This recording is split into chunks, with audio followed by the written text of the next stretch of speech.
एक अकेली लड़की ने एक 10 साल के लड़के को अपने घर में पनाह दी। उसका नाम अली रखा। उसे बातें करती थी, उसे अपना दोस्त बनाया था। लेकिन एक दिन उस लड़के ने उसके साथ कुछ ऐसा किया कि कुछ महीनों बाद लड़की के पेट में एक बच्चा पलने लगा। गांव वाले हंसे, ताना मारा, लेकिन उसके पास कोई जवाब नहीं था, क्योंकि उसने कभी किसी इंसान का स्पर्श तक नहीं किया था। क्या यह सचमुच उसी लड़के का बच्चा था? इस रहस्य को जानने के लिए पूरी कहानी सुनिए। यह कहानी चंद्रपुर के एक सुनसान लेकिन रहस्यमयी गांव की है, जहां हर परछाई एक राज छिपाए रखती थी। शहर की चकाचौंध या जिंदगी की भागदौड़ यहां नहीं थी। पहाड़ों की गोद में बसा यह गांव हरियाली से ढका, प्राकृतिक शांति में डूबा था। गांव के एक कोने में एक झोपड़ी थी, जहां नूर रहती थी। एक सीधी सादी, अकेली और खामोश लड़की। उसकी दुनिया उसका अंगूर का बाग था, जो उसे अपने माता पिता की मौत के बाद विरासत में मिला था। वह अकेलेपन की आदी हो चुकी थी। न कोई सहेली थी, न कोई रिश्ता, न कोई मन की खुशी। हर सुबह वह सूरज निकलने से पहले बाग में जाती, अपने कोमल हाथों से अंगूर तोड़ती, फिर बाजार में बेच आती। नूर के बारे में गांव में एक ही बात मशहूर थी, वह अंगूरों वाली लड़की है। हमेशा अकेली रहती है, लेकिन उसके अंगूर बहुत मीठे हैं। एक दिन नूर जब बाग में अंगूर तोड़ रही थी, हल्की धूप पेड़ों की डालियों को छूकर जमीन पर पड़ रही थी। पंछी चहचहा रहे थे और नूर अपने ख्यालों में डूबी थी। उसके चेहरे पर थकान और खामोशी की परछाई थी, जैसे कोई गहरी बात उसके मन में दबी हो। अचानक उसकी नजर एक 10 साल के लड़के पर पड़ी। वह आम लड़कों जैसा नहीं था, न शैतान, न शोर शराबा करने वाला। खामोशी से बैठा नूर को देख रहा था। उसकी आंखों में अजीब मासूमियत थी। नूर चौंक उठी, पहले डर गई, फिर पूछा, तुम्हारा नाम क्या है और यहाँ क्या कर रहे हो? लेकिन उसने कोई जवाब नहीं दिया। नूर ने जल्दी से एक सूखी लकड़ी उठाई और जोर से बोली, चले जाओ, मेरा बाग खराब मत करो। लेकिन लड़का वहीं बैठा रहा। उसकी आंखों में डर नहीं था, बल्कि एक उदासी छुपी थी। नूर उसे देखकर थोड़ी नरम पड़ गई। पास जाने के साथ ही उसकी हिम्मत कम होने लगी।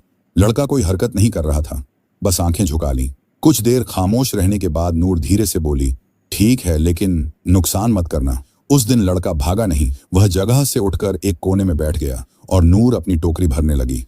अगले दिन जब वह बाग में लौटी तो वह लड़का उसी जगह बैठा था। इस बार वह हैरान हुई, मगर डरी नहीं। तुम फिर आ गए? लड़के ने सिर हिलाया।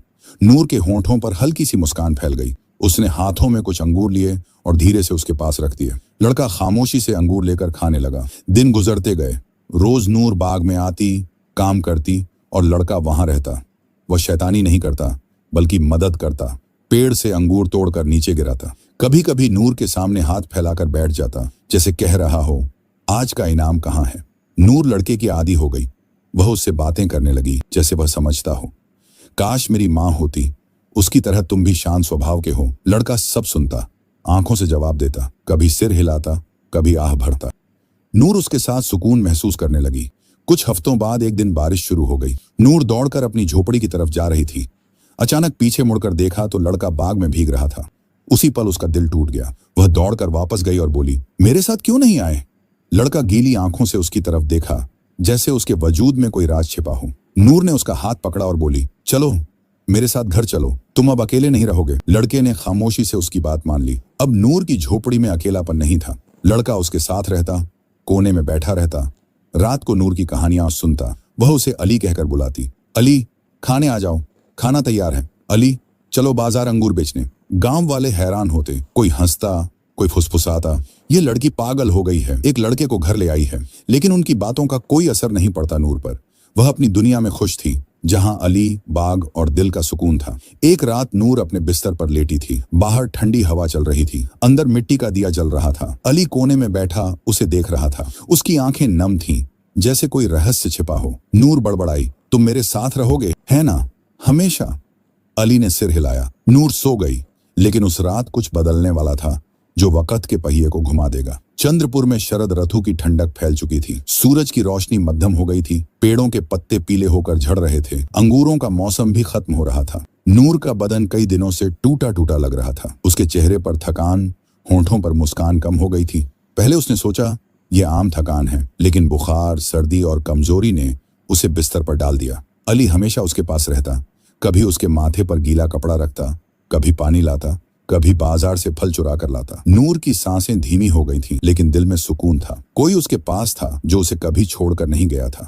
एक शाम आसमान बादलों से ढका था। नूर कमजोर आंखों से अली की तरफ देखकर थकी हुई आवाज में बोली, अली, अगर तुम ना होते तो मैं मर जाती। अली ने उसका हाथ पकड़ा, जैसे कुछ कहना चाहता हो या शायद कुछ छुपाना चाहता हो। कुछ दिनों बाद नूर की तबीयत बेहतर हुई। वह फिर से घर साफ करने, बाग में जाने और अली से लंबी बातें करने लगी। एक रात पूर्णिमा का चांद चमक रहा था। नूर चटाई बिछाकर आसमान की तरफ देखते हुए अली को गले लगाकर बोली, तुमने मेरी जिंदगी बदल दी है अली, कभी जाना मत, वादा करो। अली ने उसके गाल पर हाथ रखा। उसकी आंखें कुछ कहना चाह रही थीं। नूर जल्दी से सो गई और उस रात उसकी नींद गहरी थी। रात के आखिरी पहर में बाहर खामोशी थी, हवा थम गई थी, दिए की लौ मध्यम हो गई थी। नूर गहरी नींद में थी, शायद सपने में या ऐसी हकीकत में जिसके बारे में उसे कोई इल्म नहीं था। अली उसके पास आया। उसकी आंखों में कुछ बदल गया था। उसका बर्ताव अलग सा हो गया है। उसने नूर के माथे पर हाथ रखा, फिर कुछ ऐसा किया जिसका नूर को कोई अंदेशा नहीं था। सुबह नूर की आंखें खुली, बदन थका हुआ लग रहा था, जैसे उसने लंबा सफर तय किया हो। उसने कुछ महसूस किया, लेकिन उसे अहमियत नहीं दी। उसका दिल फिर भी शांत था। अली उसके पास था, वह अकेली नहीं थी। महीने गुजर गए। वक्त खामोशी से चल रहा था, जैसे गहरे राज लिए हों। नूर के शरीर में अजीब बदलाव आने लगे। सुबह उल्टी, कमजोरी, सीने में बेचैनी। पहले उसने सोचा शायद फिर से बीमार हो गई, लेकिन एक दिन वह बेहोश हो गई। गांव के एक हकीम को बुलाया गया। उन्होंने नब्ज जांची और बोले, तुम मां बनने वाली हो। 4 महीने गुजर चुके हैं। नूर के कानों में जैसे बिजली गिरी। क्या कहा? हकीम नरम आवाज में बोले, हाँ बेटी, तुम हामिला हो। हक्की बक्की नूर बोली, लेकिन मैं तो कभी किसी के पास नहीं गई, किसी को छुआ भी नहीं। हकीम खामोशी से देखकर बोले, कभी कभी किस्मत ऐसा कुछ लिख देती है जो अक्ल नहीं समझती। नूर घंटों आईने में खुद को देखती रही। उसके हाथ बार बार पेट पर जा रहे थे। आंखों में आंसू, दिल में झकम और मन में बस एक ही सवाल, ये बच्चा किसका है? उसने सब पर शक किया, फिर नजर अली पर पड़ी। वह उसके सामने बैठा था, खामोश मासूम आंखों से देख रहा था। लेकिन पहली बार नूर की आंखों में शक जागा। क्या तुम? उसकी आंखों से आंसू झरे। अली ने सिर झुकाया। नूर चीख उठी, तुमने मेरी इज्जत खराब की है, तुम मेरे अकेले दोस्त थे। अली खामोशी से खड़ा रहा। नूर चीखी, निकल जाओ मेरे घर से अभी। अली दरवाजे के पास गया, एक बार पीछे देखा, फिर निकल गया। वह दरवाजे के बाहर बैठा रोता रहा, हर रात हर दिन।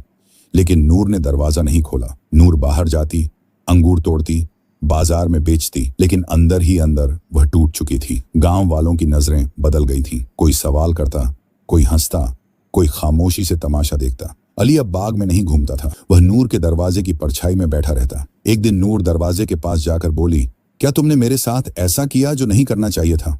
अली ने कुछ नहीं कहा, बस आंखें बंद करके सिर झुका लिया। यही नूर के लिए काफी था।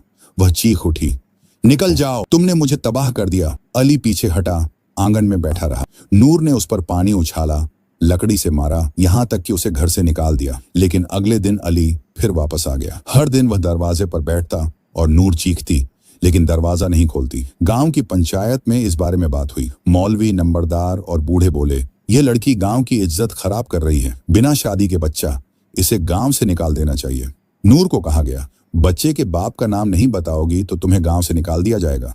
नूर खामोश रही। कुछ औरतें उससे मिलने आती थीं, कोई दया की नजर से, कोई क्यूरोसिटी से।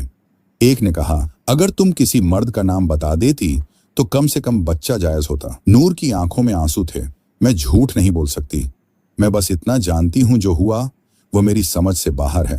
अली खामोश तकलीफ से गुजर रहा था। वह खाता नहीं था, पीता नहीं था, बस झोपड़ी के सामने बैठा रहता। उसके बाल झड़ रहे थे, आंखें धंस गई थीं। वह नूर की तरफ देखता, जैसे कहना चाहता हो, मुझे माफ कर दो। नूर की आंखों में भी दर्द था, लेकिन वह समझ नहीं पा रही थी कि क्या वह एक बच्चे से प्यार कर रही थी या यह धोखा था।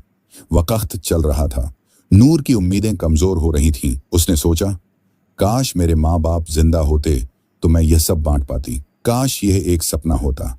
आंखें खुलती और सब खत्म हो जाता। लेकिन हकीकत यह थी, उसके बदन में एक नई जिंदगी पल रही थी और बाहरी दुनिया उसे जिल्लत कह रही थी। नूर एक नई दुनिया में दाखिल हो चुकी थी, जहां चारों तरफ बस सवाल थे, जवाब नहीं, बस जख्म थे, मरहम नहीं, बस परछाई थी, रोशनी नहीं।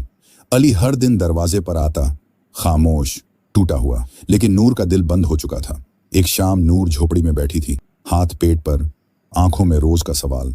दरवाजे पर आवाज हुई। वह समझ गई अली आया है। वह उसे इग्नोर करती थी, लेकिन मन ही मन एक अनजाना डर पैदा हो गया था। क्या वह सचमुच बस एक लड़का था? उस रात गांव में एक अनजाने मौलवी आए। वह एक बूढ़े खामोश स्वभाव के इंसान थे, जिनके चेहरे पर इल्म की छाप थी। उन्होंने नूर की झोपड़ी के सामने आकर कहा, बेटी, मुझे कुछ कहना है जो तुम्हारी किस्मत बदल सकता है। नूर हैरान हुई। मौलवी बोले, तुम जिस लड़के के साथ रहती थी वह लड़का नहीं था, एक शापित जिन्न था। नूर की आंखें फैल गईं। ये क्या कह रहे हैं? वह तो एक बच्चा था।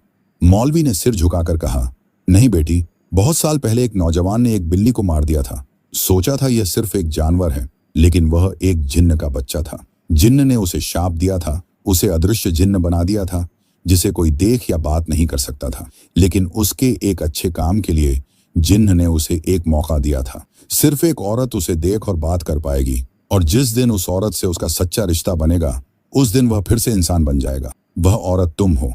उसने जो अच्छा काम किया था वह यह था, बिल्ली को मारने के बाद उसने फौरन माफी मांगी थी और बिल्ली को मिट्टी दी थी।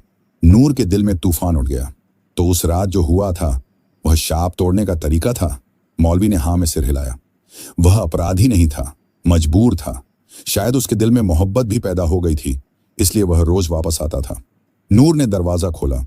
जहां अली बैठता था वहां एक खूबसूरत नौजवान खड़ा था।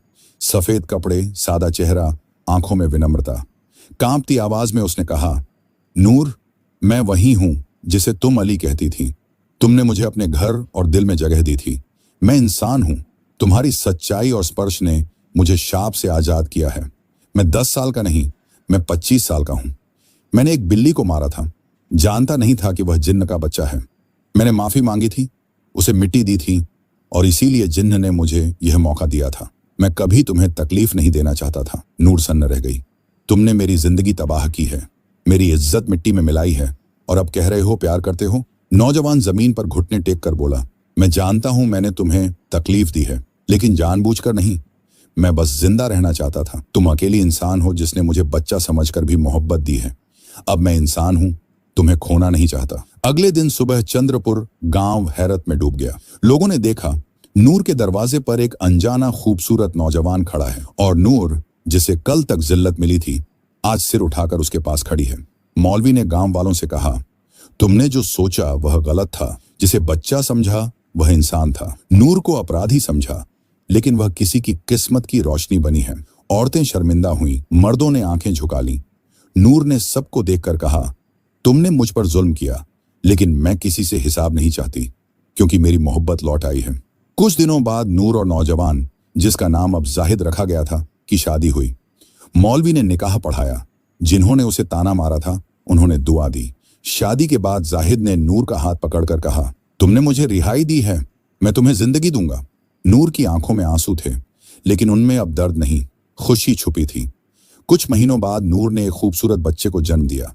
गांव में पहली बार एक कुंवारी मां के बच्चे को इतना सम्मान मिला। बच्चा मोहब्बत, त्याग और माफी का प्रतीक था। जाहिद हर दिन अंगूर के बाग में काम करता, नूर उसके साथ रहती। झोपड़ी अभी भी थी, लेकिन उसमें अब अकेलापन नहीं था, मोहब्बत थी। शाम के वक्त सूरज की नारंगी रोशनी अंगूरों पर चमक रही थी। नूर और जाहिद अपने बच्चे के साथ बैठे थे। जाहिद धीरे से बोला, तुमने मुझे अकेलेपन और शाप से आजाद किया है। अब हम हमेशा साथ रहेंगे।